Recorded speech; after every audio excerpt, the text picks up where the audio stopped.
بسم اللہ الرحمن الرحیم۔ السلام علیکم معزز طلباء کرام، آپ سب کیسے ہیں؟ آج ہم تفسیر بیضاوی کے سبق نمبر 86 کو پڑھیں گے۔ آج کے ہمارے سبق کا عنوان ہے چھٹا اور ساتواں قول۔ آج کے ہمارے سبق کی عبارت او طالۃ علی الحروف المبسوطۃ سے شروع ہوتی ہے۔ آئیے سب سے پہلے آج کے سبق کی عبارت پڑھ کے اس کا ترجمہ کرتے ہیں، اس کے بعد پھر وضاحت کی طرف بڑھتے ہیں۔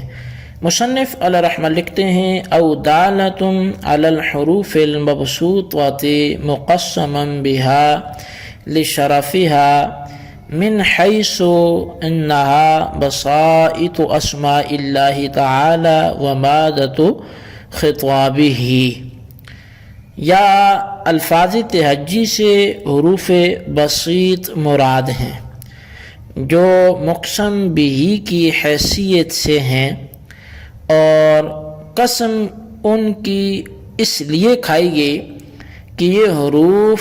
اپنے اندر بائیں حیثیت شرافت رکھتے ہیں کہ یہ اسماء حسنہ کے حروف بسیط اور کلام باری تعالیٰ کے حروف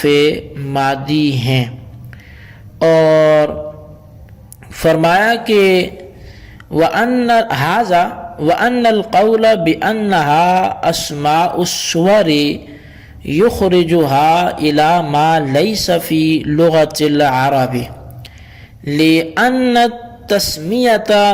بِثَلَاثَةِ أَسْمَاءٍ فَصَاعِدًا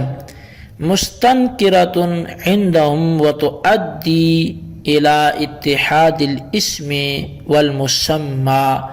وتستدعی تأخر الجزء عن الكل من حيث ان الاسم يتأخر من المسمى بالرتبة۔ اور یہ بھی نہ کہا جائے کہ الفاظ تہجی کو اسماء صور قرار دینے کا نظریہ لغت عرب کے قانون کے خلاف ہے، اس لیے کہ ان کے یہاں تین اسموں کو اکٹھا کر کے ایک شے کا نام رکھنا امر مستبعد اور ناشناختہ چیز ہے، یعنی جس سے وہ ناآشنا ہے۔ اور یہ کہ اس نظریے سے اسم اور مسمہ میں اتحاد ماننا لازم آتا ہے، متحد ہونا لازم آتا ہے۔ نیز اس نظریے کا تقاضا یہ ہے کہ جز کا وجود کل سے مؤخر ہو، کیونکہ اسم مسمہ سے رتبتاً وہ مؤخر ہوتا ہے۔ جی طلبہ کرام، یہ تھی ہمارے آج کے سبق کی عبارت اور اس کا ترجمہ۔ آئیے اب اس کی وضاحت کی طرف بڑھتے ہیں۔ یہ چھٹا اور ساتواں قول ہے جو اعتراض کی شکل میں رونما ہے، یعنی آپ نے جو کہا کہ اگر ان الفاظ تہجی کے کوئی معنی بحسب الوضع نہیں ہوں گے تو قرآن میں ان کا لانا خطاب بالمہمل اور تکلم بالزنجی مع العربی کے قبیل سے ہوگا، یہ ہم کو تسلیم نہیں ہے، کیونکہ ان الفاظ تہجی کو صورتوں کے شروع میں حروف بسائط پر دلالت کرنے کے واسطے ذکر کیا گیا ہے، اس بنا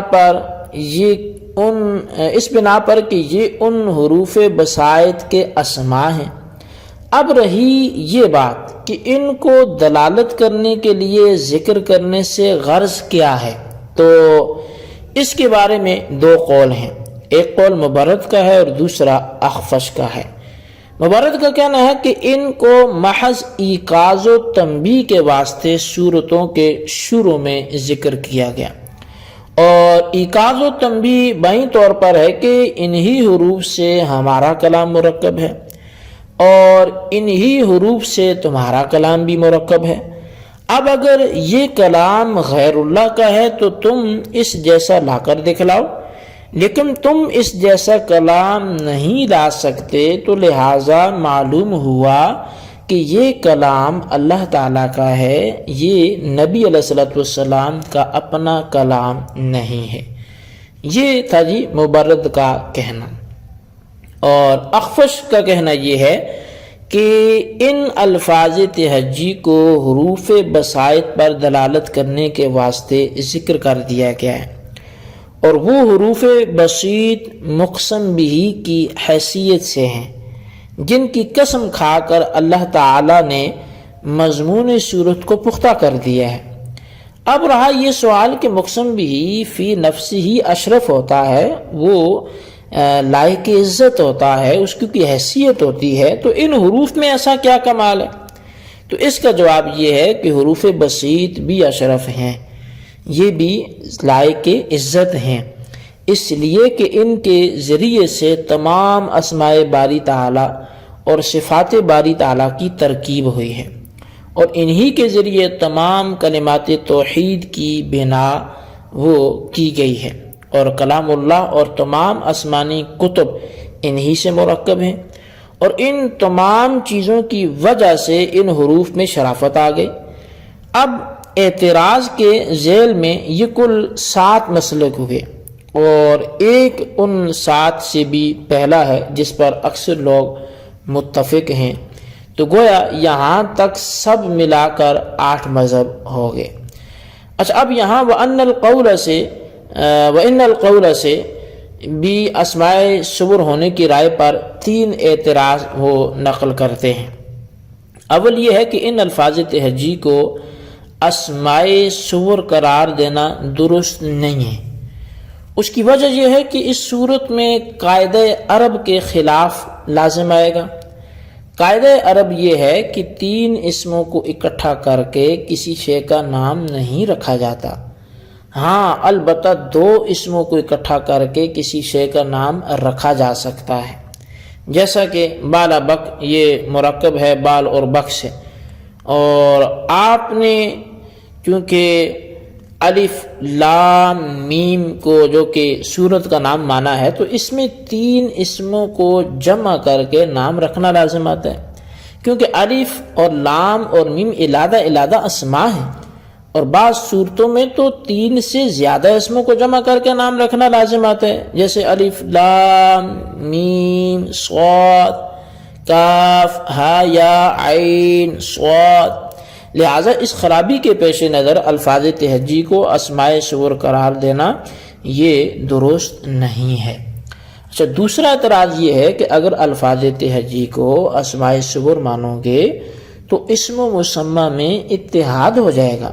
حالانکہ قاضی صاحب نے پہلے ہی بیان کر دیا ہے کہ اسم و مسمى میں اتحاد یہ غیر مشہور چیز ہے۔ تفصیل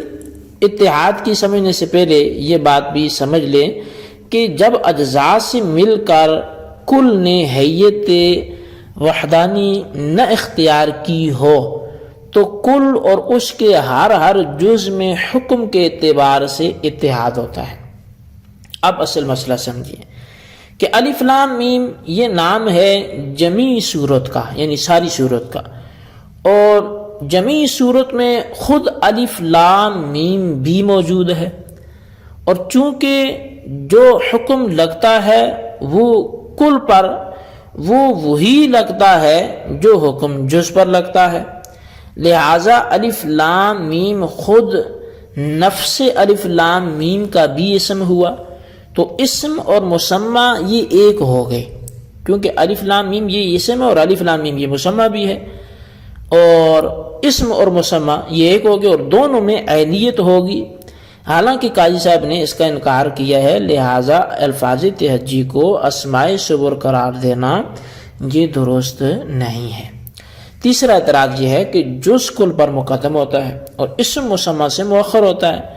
کیونکہ اسم تعجین مسمى کے لیے لایا جاتا ہے، تو پہلے سے مسمى کا وجود ہوگا تب ہی تو تعجین ہوگی۔ لہٰذا اگر آپ الفاظ تہجی کو اسماء صور مانیں تو اسم کا مقتضا ہے کہ وہ مؤخر ہو، اور چونکہ یہ الفاظ تہجی صورتوں کے جز بھی ہیں لہٰذا اس کا تقاضا ہے کہ مقدم ہو، بس اس صورت میں تقدم و تاخر دونوں جمع ہو گئے، جس کی وجہ سے تقدم الشیء علی نفسہ ہی لازم آیا، جس کو دور کہتے ہیں۔ تو گویا الفاظ تہجی کو اسماء صور ماننے کی وجہ سے دور لازم آ گیا اور دور باطل ہے، اور جو مستلزم ہو باطل کو وہ خود باطل ہوتا ہے، لہذا الفاظ تہجی کو اسماء صور قرار دینا یہ بھی باطل ہے۔ جی طلباء کرام، یہ تھی ہمارے آج کے سبق کی عبارت، اس کا ترجمہ، اس کی وضاحت، اس کو اچھی طرح سمجھیں، اس کے خلاصے کو اپنے رجسٹر پر لکھیں، بالخصوص ان سوالات کے جوابات دیں۔ سوال نمبر 1 یہ کہ چھٹا اور 7واں قول لکھیں، اور سوال نمبر 2 یہ ہے کہ وَإِنَّ الْقَوْلَ بِأَنَّهَا أَسْمَاءُ الصُّوَرِ سے کون سی خرابی کا ذکر ہے، اس کی بھی وضاحت کریں۔ اللہ تبارک و تعالیٰ سے دعا ہے جو کچھ ہم نے پڑھا سنا سے یاد رکھنے کی توفیق نصیب فرمائے، آمین بجاہ النبی الامین صلی اللہ علیہ وسلم۔